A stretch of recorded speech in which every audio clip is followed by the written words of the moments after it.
Olá, serei seu professor nesta videoaula de controladores. Vamos começar? Os temas desta videoaula serão controle proporcional, controle integral, controle derivativo. Então nós vimos o controle on-off com esterese e vimos que esse tipo de controle pode não ser suficiente para todas as aplicações. Então nós vimos que existe um controle que a saída estará continuadamente sendo alterada. Para que isso ocorra, nós precisamos de algumas características de controle, como por exemplo o controle proporcional. O controle proporcional é, por exemplo, um amplificador, ou seja, o valor da entrada é proporcionalmente determinante para modificar a sua saída. Por isso, esta é a maneira de nós exemplificarmos um controle proporcional. Nós temos um amplificador que tem um ganho K, ou seja, um fator K de modificação do sinal de entrada em relação ao valor de saída. O controle proporcional é bastante importante, porque ele consegue definir que a variação da saída está relacionada ao valor da entrada.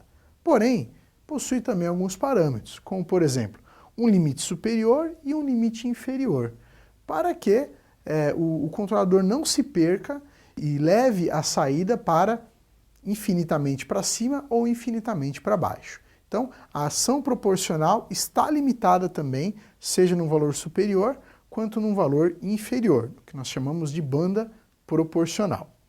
E aqui está um exemplo em diagramas do que seria um controle proporcional. Então nós temos um sinal de set point, que está analisando, junto com a ação da realimentação, qual será o erro. Esse erro é levado para o nosso controlador proporcional, que vai gerar a chamada variável manipulada, MV, ou seja, a variável que vai atuar no processo. Atuando no processo, nós vamos ter o resultado, que é a PV, é a variável modificada, que será novamente realimentada no circuito. Então, aqui está um exemplo gráfico, uma simbologia padrão dos sistemas de controle para determinarmos um controle proporcional. Vamos então falar agora do controle integral. O controle integral ele vai ter uma característica bem diferente do proporcional. O controle integral ele vai verificar o erro que está sendo aplicado no sistema de controle e por quanto tempo esse erro está acontecendo. Então nós vamos tratar a integração desse erro. É a integral da função matemática mesmo. Então nós vamos realmente integrar essa função matemática e então temos uma correção desse erro ao longo do tempo. Então o controle integral serve para diminuirmos o tempo do erro. Então nós vamos integrar esse tempo de erro. E então vamos ver o terceiro tipo de controle, terceira característica dos sistemas automáticos, que é o controle derivativo. Assim como o controle integral pensou no tempo em que o erro acontecia, agora o controle derivativo vai pensar na velocidade do erro, na velocidade do distúrbio, da perturbação do erro. Então ele verifica a amplitude desse erro e tenta aplicar uma ação derivativa. É a derivada, aquela função matemática de derivada que nós vamos aplicar no nosso sinal. Então, a partir dessa derivada, a ação do controle derivativo se dará pela velocidade que acontece o erro. Então, no controle integral é o tempo durante quanto acontece o erro, e na ação derivativa é a velocidade em que esse erro acontece. E aí, o que é o ideal é nós combinarmos todas essas características, como por exemplo, o controle PI, que é o controle proporcional e integral.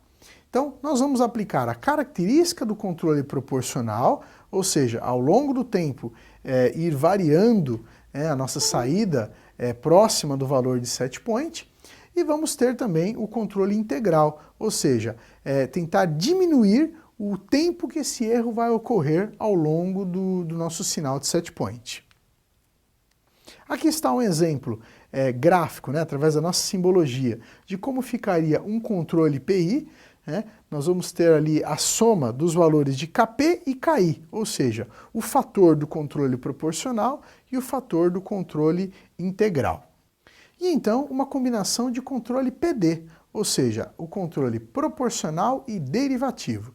Então agora, continuamos com a característica proporcional, né, a saída sendo variada próximo ao set point, mas agora com ação derivativa, ou seja, a velocidade que o erro ocorre, a gente tenta diminuir esse erro, né, já capturando essa variação e corrigindo esse erro. Então essa é a ideia do controle proporcional e derivativo. Nós separamos alguns links para você conhecer mais sobre o assunto desta videoaula. Não deixe de acessá-los em seu ambiente virtual. Esses links vão trazer maiores características dos controladores, proporcional integral e o proporcional.